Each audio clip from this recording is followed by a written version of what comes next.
Welcome everybody to Dartisans episode 14. Today we turn the spotlight over to our community members to see some cool demos and hear some of their stories. But first, let's welcome my co-host, JJ. Welcome. Howdy. John, thanks for coming. And let's start off with some news.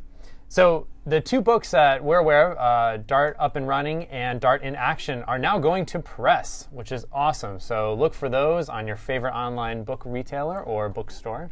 Dart for Hipsters not going to press yet? Already been in press. Oh, wow. Yes. I'm impressed. Yeah. Dun, dun, dun.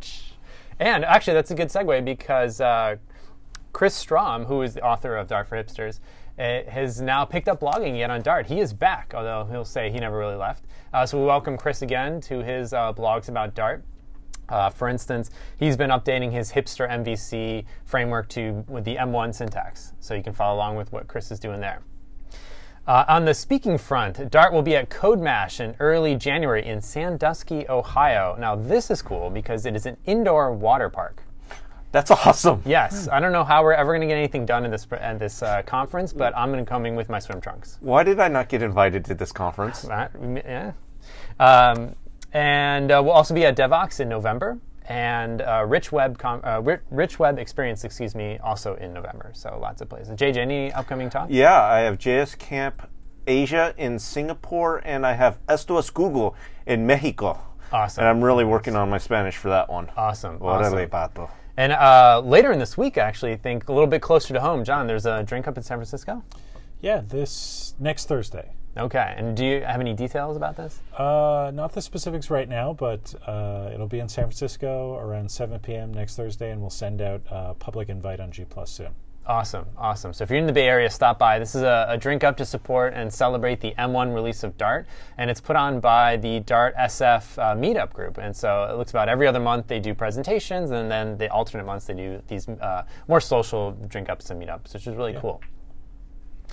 We relaunched our presentations and slides page on dartlang.org, and so you can see nice full-color graphics of all the videos and the slides and PDFs that we're aware of put on by the Dart team. And also on YouTube, the Google Developers channel, we have a Dart playlist where we feature videos from throughout the community, the ones that we notice. And so lots of good ways to keep up with the presentations that we have done in the past, and we'll continue to update with the ones we'll do in the future. The editor continues their solid cadence of releases almost every week. Some of the features I really love from this release are more cleanups. Now, the code cleanups are fantastic because as we rev the Dart language, how do you maintain and keep up your old code? How do you make it compliant with M1? Well, the editor can actually do this for you. And so it can do the syntactic transformations and other just cleanups in general to keep you up to date. And they've added more, like removing the abstract keyword from empty methods. So the editor can do these kind of cleanups for you. Dude, the editor team just kicks butt. They were solid. Super solid velocity in the team. So now with the editor's auto update, you'll get all these new features as well. So try out the cleanup to keep updated with all your code, syntax, and libraries. A lot of cool videos actually have come out from the GoTo conference in Aarhus, which seems to be a very good language and virtual machine conference. But Lars Bach and I hope I get the name right, Anders Halsberg. I hope I got that correct. They have a great discussion posted to Channel 9, Microsoft's kind of equivalent to GDL. And Gilad Bracha and Eric Meyer, I hope I got that correct, have another great discussion as well, and these are posted on Channel 9. So if you're interested more about just language designs, virtual machine designs, compiling to JavaScript, some good stuff there. Yep. Moving back over to the community, Victor Savkin continues with Dartcast. So he has dartcast.com, which is really cool, and he's done 3 screencasts already about just various features of the editor or the language. And so we're really excited to see what he's doing there. And if you want to see more of just short how-to videos with Dart, check out dartcast.com. Speaking of Victor, he's also working on a data binding library for Dart. This one uses mirrors, and so this is probably a good time to clarify or qualify. The use of mirrors is right now really a VM-only feature. Yep. I'm not exactly sure how and when we'll get it into Dart to JS, but I think working in the VM is good first so we can explore the API and get it really solid for that too. there's a group of Dartisans in Lithuania who have been translating the dartlang.org site, which is really cool to see. And so they reached out and asked if they could do that, and of course we said yes. And this is really just a call to action to communities all over the globe. If there's stuff you want to translate or get localized for your community, we're here to support you, and thanks to the Lithuanian Dartisans for that. John Evans, one of our solid Windows users, has confirmed that Dart Editor, Pub, etc. is working on Windows 8, which is great. So if you've updated to the latest version of Windows, John's confirming that our Dart tools seem to work just fine there. So that's really good to hear. Bernard Pitchler has been playing with Web Audio API and Dart. Now, Bernard is working on the Dart Flash library, which is really cool. Have you guys seen this? Yeah. I'm going to focus on that like right around December. Actually, I'm going to do a lot of work with ActionScript developers then. There seems to be a lot of familiarity there with ActionScript 3 developers and Dart. And Bernard really keyed off of that kind of early on and has been working on this API library to make it easier for people from an ActionScript 3 background to work with Dart. And so if you want to learn how to play Hey Jude in the browser, check out his latest experiment. It's really fun.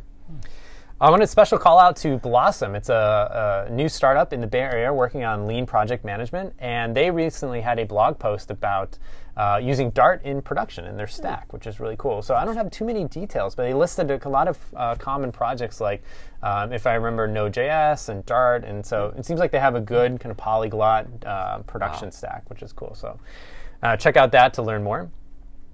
And this is actually a pretty good segue into our guest, but Kevin Moore has released kind of his first first test around a Dart build system he's calling Hop. And it's a call for comments to see what kind of experience that you would like.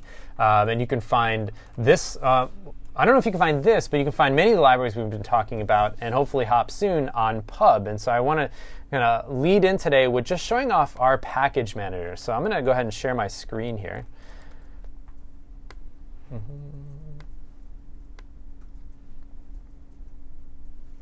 Okay, so we've been talking a lot about community today, and we're going to meet some of our community guests just here in a moment. But where is really the focal point of the Dart community? Well, I think it's on Pub, our package manager. We have pub.dartlang.org. Hopefully, you guys can see that coming in. No? Looks a little blurry. Sorry, we're having technical difficulties here with the font here. I'm going to try stop screen sharing here for just a moment, and we'll try it again. So it's kind of interesting how he called the build system Hop. I would have guessed that he would have gone after Dake, for yes. Dart Make. That's a good question for Kevin. We'll ask him in a moment. Yeah, so there was a programming language called Brainfuck, and I actually built a build system for Brainfuck. And I made it so that you had to put spaces before the tabs in order to denote the execution block. Because simply like differentiating between spaces and tabs wasn't enough. I thought like invisible spaces would actually be funnier. Let's see what happens here. Is it any better now, guys? Wow, that's unfortunate. The text is really coming out. Okay, I'm going full screen. Does that help? Negative. Wow. Okay. You know what? We're just going to move on. We're going to just talk about Pub, and I'll stop our screen sharing. Hopefully it works much better for our guests. It was working better earlier. So pub.dartlang.org is, is our package hosting service for Dart. Is it on live now? Yes. Okay. Our guests at home can see it? Yes. Awesome. Just let me know if I have to switch windows. Okay. Can you increase the font a bunch? So this is where you're going to find all of our community packages around Dart. We've got MVC frameworks, we've got utility libraries, we have logging frameworks. Not only that, we also have all the documentation as well. How do you create your own package? How do you use a package? If you were to click into a certain package, you see a really nice set of metadata around the description of the package, the author, how you contact the author, the package's homepage. Versions, but I also like it on the right is a list of how do you yourself use a package. Well, you can go through the Dart editor and actually, you can define your dependencies for the packages in your pubspec.yaml file, and then use Dart editor to actually run pub and go get all the packages for you. Or of course you can do it on the command line. all the instructions, all the documentation, and the list of community packages are all on pub.dartlang.org. You can find the stuff that we've been talking about today and some of the stuff our community members are working on there, and we'll continue fleshing it out. And so highly recommend to check it out. Cool. So with that, let's meet some of the authors behind some of these packages that you can find on pub.dartlang.org. I want to hopefully go to the Hangout here and see and welcome some of our external guests. So welcome everyone, Alex and Kevin. Thank you guys for joining us. And you might have, oh great, okay, Alex. Well, yourself. Hey Kevin, thank you for. Alex, let's start with you. Could you introduce yourself? Are you involved? How are you involved with the Dart project?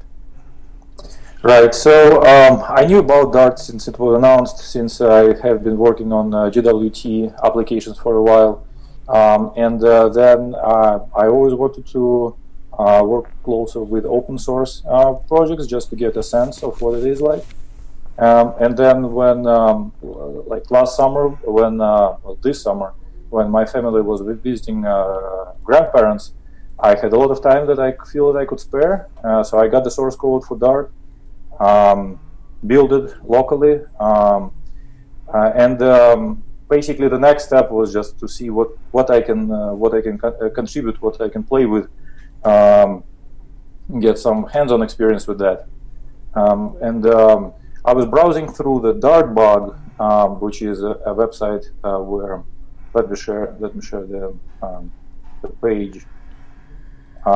So actually, the framework around Dart is extremely robust and very useful, very easy to use.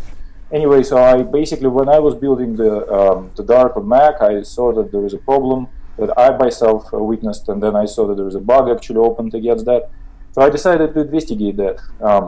It was more along the lines of, I have friends who do the code jam competitions and basically solve artificial computer science problems. I saw this as an opportunity to solve something real that could benefit the community, well, and Dart community. And I spent, like on this particular one, I spent probably like a couple of weeks actually looking into the code. So wow. I mean, the description is pretty straightforward. Just the build gets stuck, and you can see people like putting all the thread stack traces, etc. But that turns out, like after some investigation, turns out that the issue was caused by the Xcode 4 explicitly blocking signals, which actually prevented Dart to notice that the child process exited. So with that, I mean, initially I put this change into the comments, but then it took a little bit to get a response. No, actually, yeah. So this one was responded very quickly, and then I thought that, all right, let me make a next step, which is actually create a fix for this. So this is all described. So this is another page that is part of the development lifecycle for Dart Chromium code reviews. So I created a patch, uploaded it here to the Chromium code reviews, had it reviewed by Bill here. And Bill committed it on my behalf. I mean, it's basically. I mean, it was something that made sense to the community. Awesome. So this really speaks to Dart being an open source project. That is, you were able to file bugs, view the bug tracker itself, comment on the bugs, and in this case, actually submit a patch and work with the Dart engineers to get that patch committed. That's awesome. Exactly right. But now I think you're doing a lot more, right? So you got, I think, the external committer bit. Is that true? True. Yes, and I think after I got about four change lists were committed and 5 were in the pipeline being reviewed. Peter Oche from Oros Dart2GS team just asked whether I'm interested in having a external committers access rights, and I thought that's okay. That's another interesting angle that I want to see how it's done in Dart team. The whole build process. Those build bot website, which looks intriguing and scary. I wanted to see what it feels like to use it. And yeah, I got that. And since then, I was really shepherded and guided by Peter and Dart2JS team, and that's actually where I spend most of my my time in terms of the contributing to Dart. You know, when you said that you fixed some weird bug on Xcode involving signals, I was impressed. But when you said that Peter approved of it, like, you are on a whole nother plane of coolness to get Peter to approve of anything. Yeah, the Dart2JS team is really, really good, and I think it speaks to Alexander's skills as well to gain their respect. Absolutely. But I also want to say thanks to the Dart2JS team for shepherding in external committers. I think that's just fantastic for them to kind of open up a little bit more and help get more help and contributions. So it's really cool to see this kind of two-way collaboration. Absolutely. So Alex, what are some of the features or bugs you're working on now for Dart2JS? So the most recent one that we worked on is actually improvements of the internal, some of the internal implementation of the way how the name resolution is implemented. It's not necessarily visible directly. That's actually another thing that is extremely impressive. Team is not only focused on delivering features and fixing bugs, but also at the same time cleaning up internals of the engines, making sure that everything is designed and architected properly. So that's in Dart2JS. The most exciting bug that I worked on recently actually involved the pub, involved the Windows platform, where there was some weird problems with the file being left closed by Dart. Turns out that once again the fix was very simple, but it was something that again took a little bit of research. But that's exactly kind of adrenaline that I was looking for, and I'm looking for. Awesome. Do you have any advice for people who want to get more involved with Dart, either at the patch level or for developers who are interested in getting external committer access like you did? So Dart, so the whole infrastructure, as I mentioned, that is used by Dart, starting from dartbug.com, Chromium Code Review, BuildBot. These are all extremely solid, extremely robust pieces of software. So the dartbug.com is the excellent place to start in terms of figuring out what's the critical or high priority bugs that Google team, Dart team needs help with.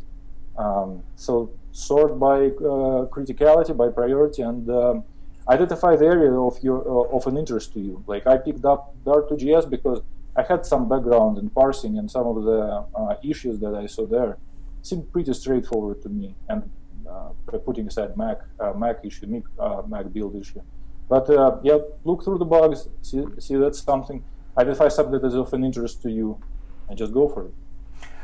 So when they code reviewed your changes, did you get any feedback? Did they ask you to make any changes?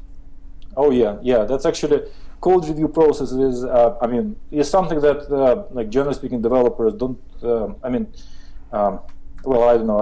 I shouldn't generalize, but it's not really taken very seriously. But especially in Dart2JS team, the amount of effort that goes into code reviews, it's exceptional. It's you learn much more from code reviews than from anything else. So of course, reading the source code, but actually doing the code review is very useful.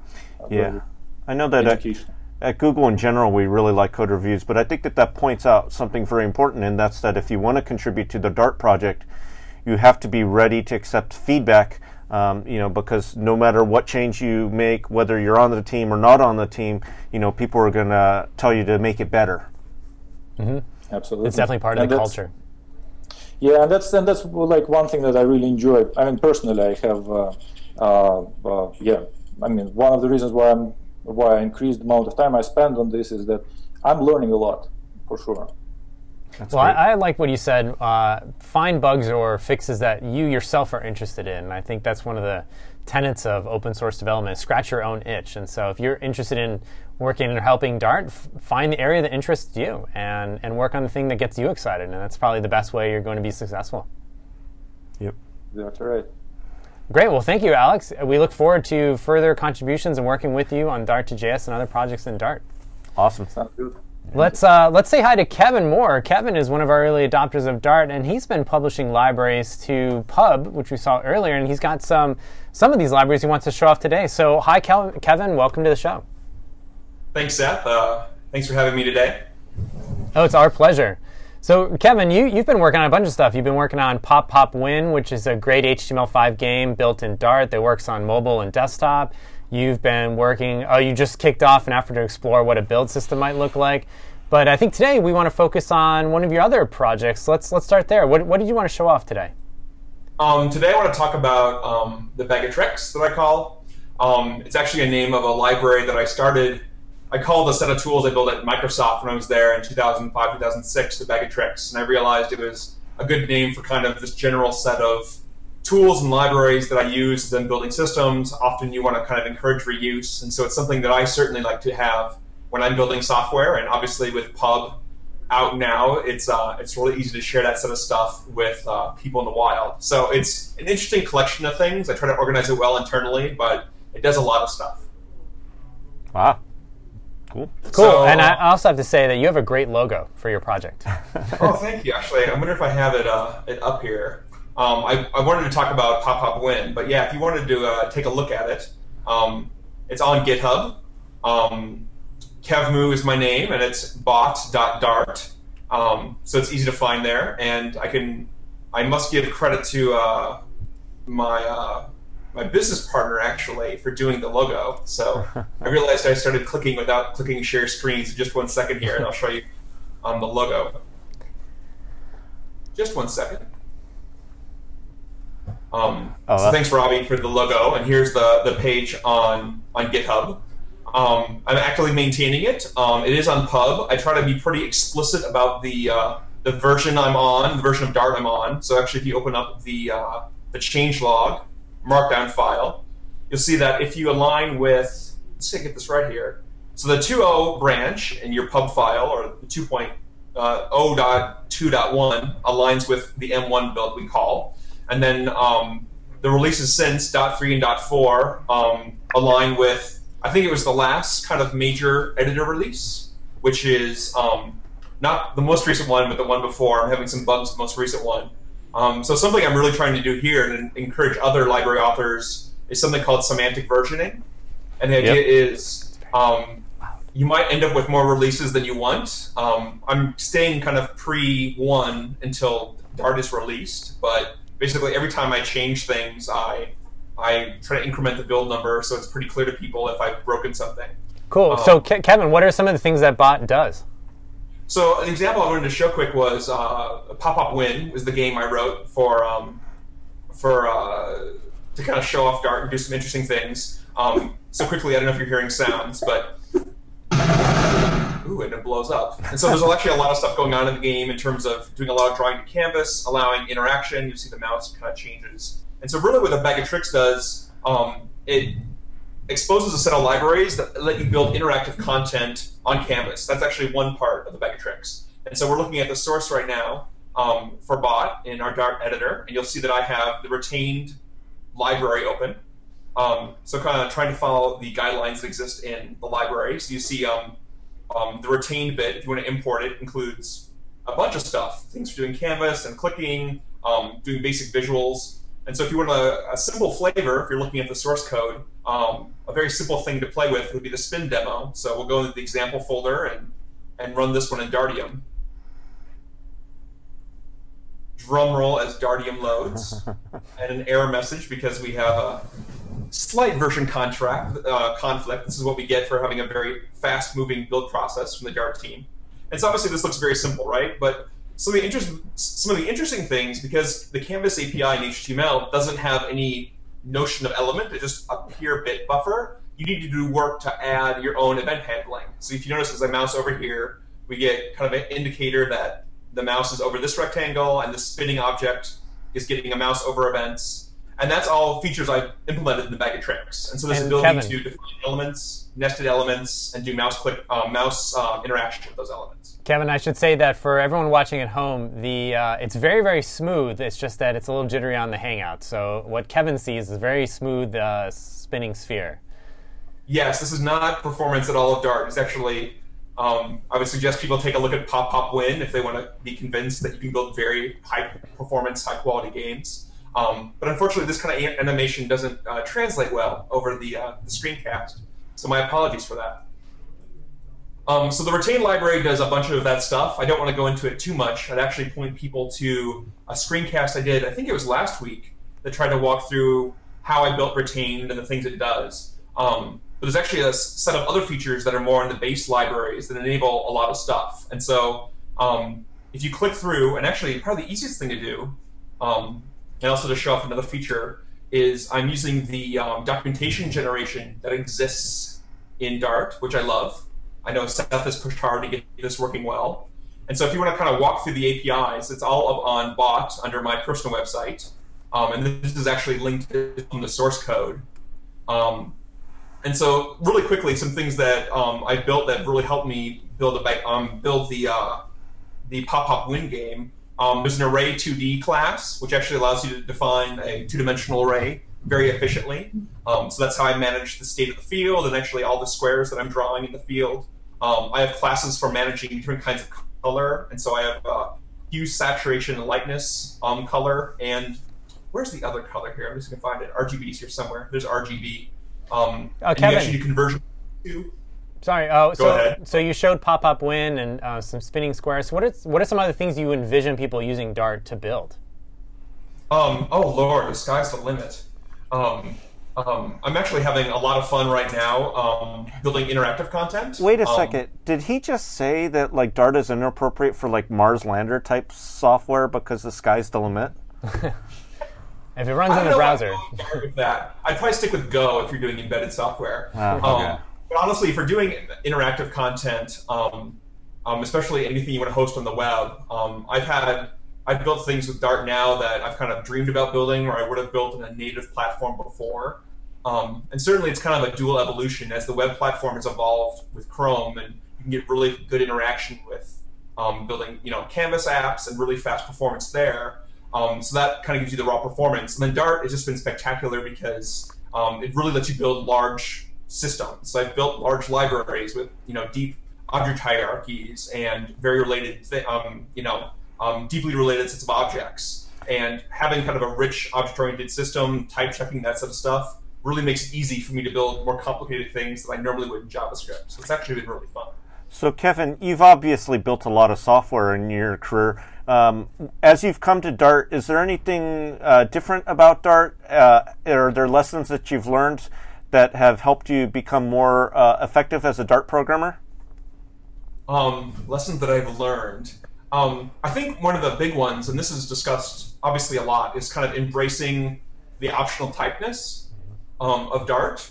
And I think, like in so many things in software, I find that you'll find purists in both extreme. Mm-hmm. And so there's certainly people who hate the notion of using types, so they think it's gratuitous since they don't use it at all. And there's others who are very strict about typing everything. I'm probably actually more to the latter, honestly. I really like kind of using types as much as possible, just for my own kind of sanity. So certainly moving from a pure JavaScript world or even a Ruby world, the two places I spent the most time, and moving to this, I might start out not using much typing as I code, and then very quickly I'll land in more and more. And the errors I get in the editor were good for a while, and they're getting better kind of every release of the editor. And so it really improves my productivity, my ability to refactor, my ability to find bugs. It's been really nice. Yeah, so I've also done a lot of Ruby programming, as has Seth, and the one thing I've noticed about programming in Dart compared to Ruby is that Ruby allows you to go really, really fast, but then when you hit a brick wall, it really takes you a while to dig yourself out of the hole. Have you noticed this as well, where like you get stuck less often because of the typing and because it can catch errors more quickly? I think a lot of the migration, at least I've experienced, kind of moving from, because I've built some big systems in JavaScript as well. The fact that you don't have this, this type handle to hold on to can really get you in trouble. You have to have an insane amount of diligence as you code it. At least this is my experience with Ruby and with JavaScript. You need to have a lot of diligence, not only for your own code, but in the team you're working with, around making sure you're documenting things well, that you're not kind of overusing duck typing, because it really can get you in trouble, and you really have to write a lot of tests just to make sure that you're passing around the right thing, and that as the code evolves, you're not passing around a type that's incorrect. Yeah. And so to have the flexibility that I had in Ruby and JavaScript around being able to move very quickly and not worry about types as I'm kind of prototyping, but being able to flavor those on and load those on, it's as much time as it takes to, say, document a method. You might want, if you're running robust, reusable code in Ruby or JavaScript, you want to document what you expect as an input. And so using an actual type, as opposed to just a big paragraph of text, really, not only is it more clear to document and easier for tooling, it makes you more productive because it's a much more enforceable contract than just a note that, oh, by the way, I expect to get a collection here, not an enumerable or something else. Yeah. Yeah. So you showed off some of the 2D or graphics capabilities of Bot. Is there other utility things that Bot does as well that aren't just graphics related? Oh, Lord. So a few examples, and I'll try to go quick because it's kind of a random collection of things. You'll notice here property and attachable. I actually have a whole model for how you define attachable events and properties. And so I forget which design pattern that enables. The idea is you can define a very simple object and then at runtime add on new attached behavior. And so a good example of this. It's the chain of I think it's the chain of responsibility. Yeah, I think that might map well. These are always the questions I bomb. I know you used to design patterns. I just know how to name them. But a good example here is how I handle click handling. So this is an example explicitly about kind of the visual graphic stuff, but it can be used anywhere. The idea is elements themselves in my system don't understand anything about hit testing, don't understand anything about the mouse. But I can layer that on and have events around attaching a click event or attaching a is clickable attribute to an event, so that you can tell, like, oh, like you want to add that functionality after the fact. I just turned on my screen sharing to show you that I'm looking at my documentation here. A few other things. I actually have a model for events. That's a little bit cleaner if you're outside the DOM. A lot of people wanted a unified event model, and I'm looking forward to that getting sussed out. So at the moment, it's a little bit of a workaround, hopefully as the Dart team comes to that, but it's easy to figure out. You know, a whole set of things. Sorry. I actually think that that's a really good feature because I've been around ActionScript 3 coders, and one thing that they really like to do is to have, these things that are on the stage, and they love attaching custom events to these things. And so having a reusable model where you could create your own random events and attach them to these objects, I think that that's going to be a big win. Mm-hmm. And Kevin, can you increase the font a bit as you finish up the list here? Sure. And so there's a whole bunch of kind of random stuff here. I won't go into all of it. Take a look, ping me, I'm happy to answer questions. And one of the more kind of one-off things I played with, but I made it a library, I assume you're looking at this now, is I actually have a whole library to generate QR codes. And this is code I borrowed from another open source library. I think it started out as ActionScript. But if you want to play with kind of an example of building a Canvas-based app and using some isolates, actually, and I have a whole set of code that actually makes dealing with isolates much easier. I have an example of a QR builder. And so can you guys see my screen now? We can see your screen, yes. Awesome. So quickly loading up this sample. Drum roll. It's always the demo gods that get nervous when I'm on a live thing. So here you see a QR code, and it animates in. Again, forgive the frame rate on the Hangout. But as you type in, you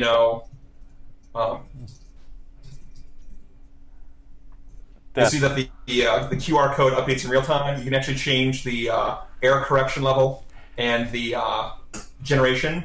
And actually, all the generation is happening in the background in an isolate, and I have a whole set of helpers in my async library that makes basically, not really binding, but attaching to a value and sending off requests to kind of get background processed and getting notification when that's done. I simplified that pattern and created a set of helpers to do that. And so obviously QR code generation, even on a fast machine, will slow down your frame rate, but I use isolates in the background and it's really fast. And so even some of these simple things have been very easy to do in Dart and have been a lot of fun. That's Awesome. really neat. So cool. I'm totally using that the next time I interview some like intern. I'm going to be typing these in real time and asking them to read them. I guarantee you some kid from MIT could do it. Awesome. Well, thank you, Kevin. This is really cool. I want to really encourage everyone to check out Bot on Pub and some of your other projects as well. And the, Pop Pop Win, the game that you showed, is also open source on GitHub. And thanks again for spending time with us. And we really appreciate you working with the Dart community like this and showing off what it can do. So thank you. You're so welcome. So we should move from 2D graphics to 3D graphics and talk to John. John, thank you for being here. Oh, no, my pleasure. So John was a member of one of the early adopting communities of Dart and really keyed off of what he, again, kind of Kevin's story as well, right? Like just wanting to be a little bit more structured and take advantage of a little bit more power, but yet build for the modern web browser.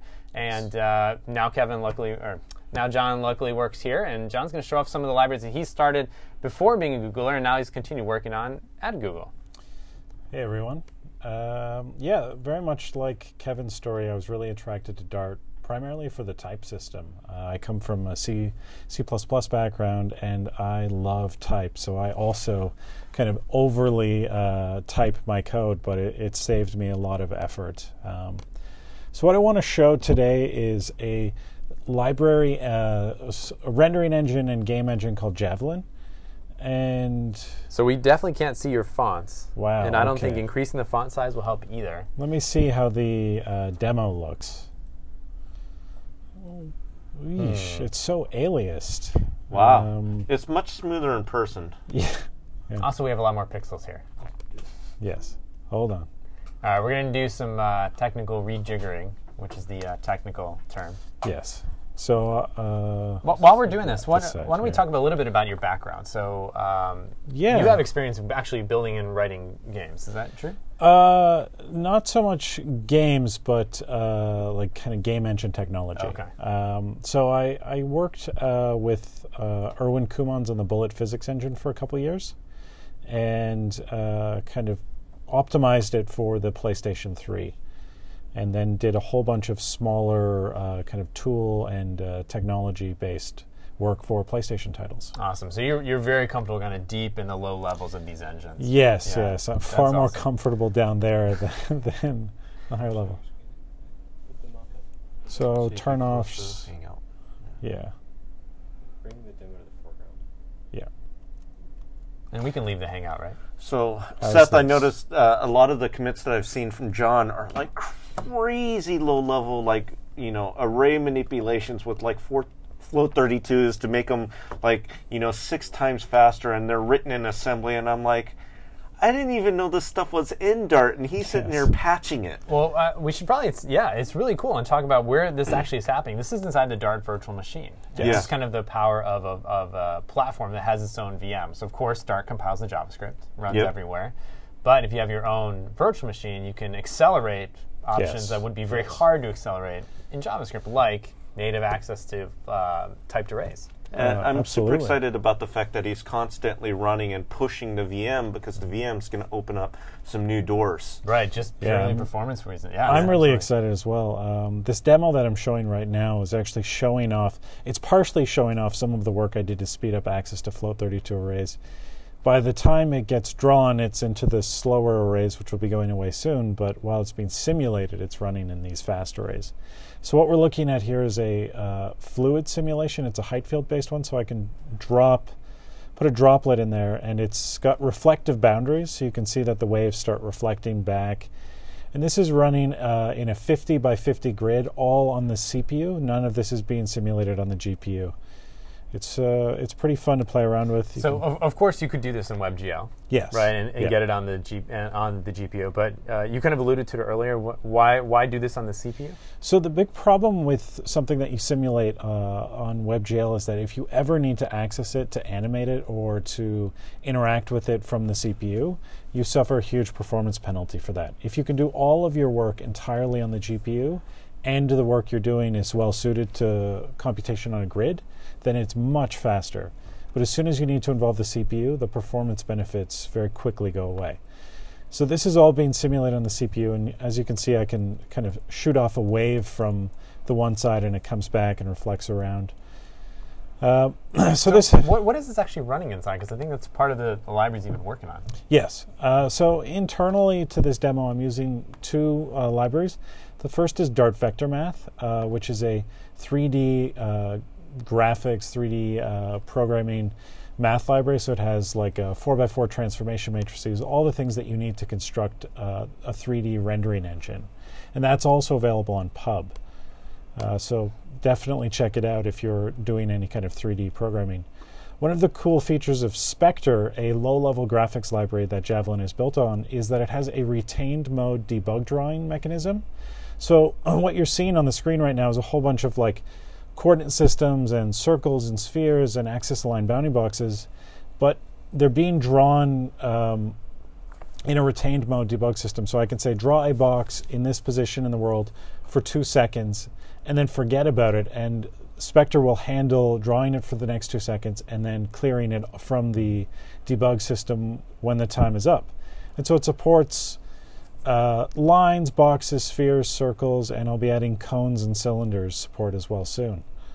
I just recently did a blog post on the dartgamedevs.org on how to use this. It's really important when you're doing 3D graphics to have a debug drawing mechanism. And I feel awful for not mentioning dartgamedevs.org on our news updates.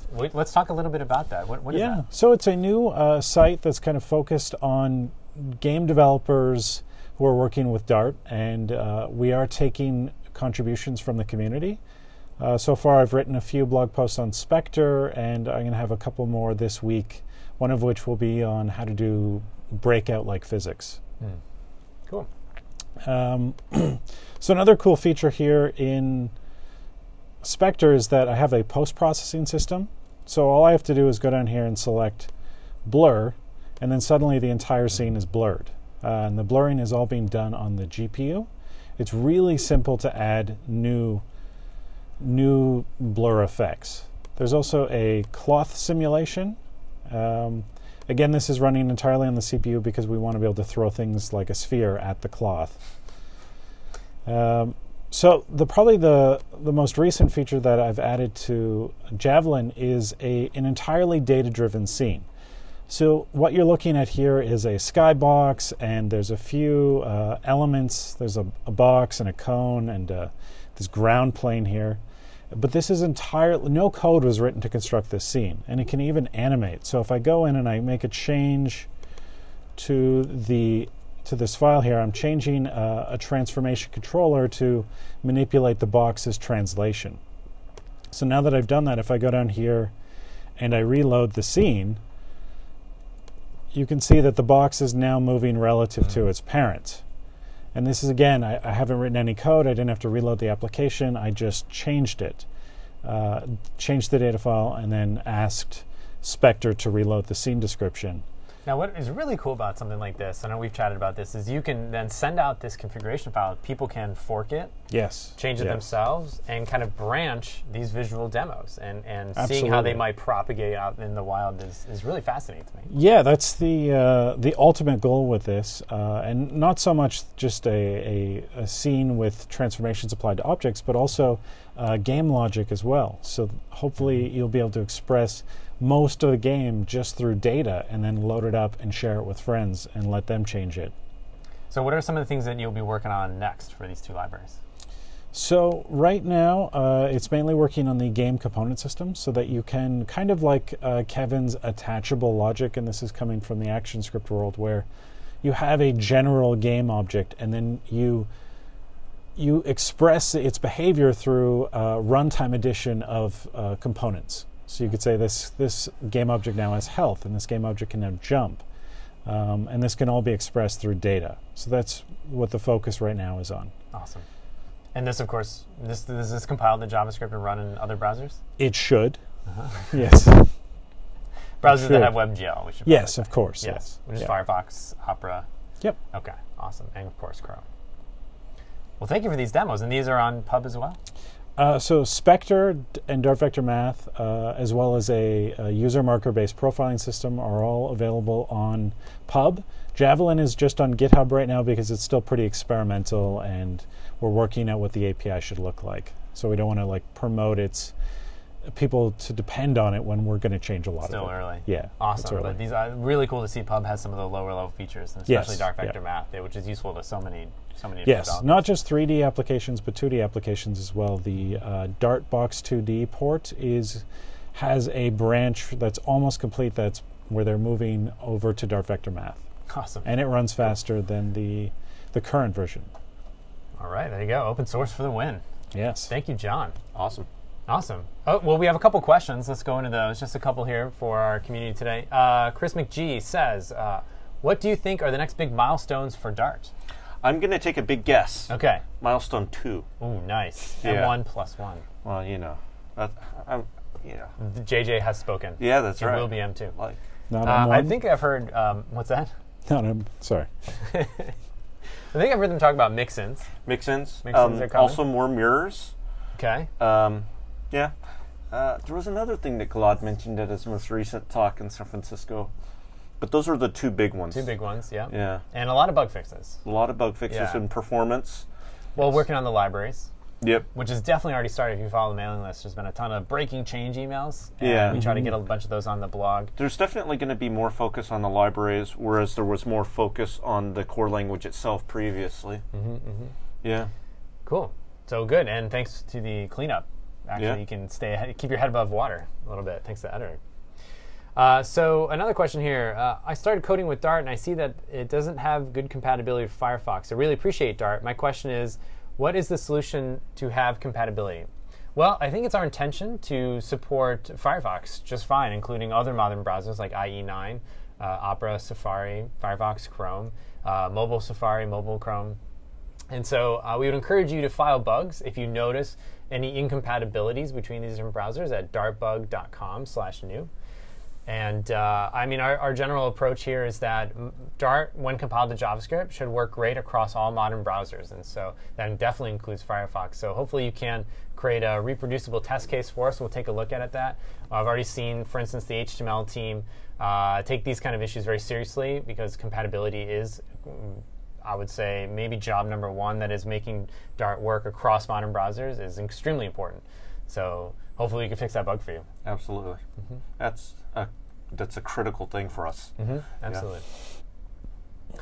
Cool. Well, I want to thank again our community members, Alex and Kevin. Thank you for stopping by on the show and talking how, Alex, you became an external committer, and Kevin, how you've been working on external libraries. Very, very awesome. We'll see you in Pub. Oh, and John, thank you very much again for demoing your libraries and what you've been working on. Participate in Dart. Join the mailing list. File bugs. Stack Overflow has a lot of great questions. And then publish your libraries in Pub. Yeah. I really want to point out the Stack Overflow because, I'm sure that a lot of people have questions about Dart, but there's so many people answering questions on Dart that it is impossible for me to get to Stack Overflow in time for there to be a question that's not answered. So pro tip, you can ask and then answer your own question. It's Yes. an awesome way to get points. But JJ's right. We have a really good community. Yeah. They're We on get it. paid by commission, right? Like, we get paid by the number of questions we answer. Paid by I'll Stack put Overflow. questions for you like- if you put questions in for me. I know. Like, Seth answers the question so fast, and if he doesn't get to them, like Bob Nystrom does. There's some really good community members that beat us most of the time, and we really appreciate it. Yeah, Very we cool. definitely appreciate that. Yeah, that's a big win. So we'll see you next time on Dartisans and in the Dart community.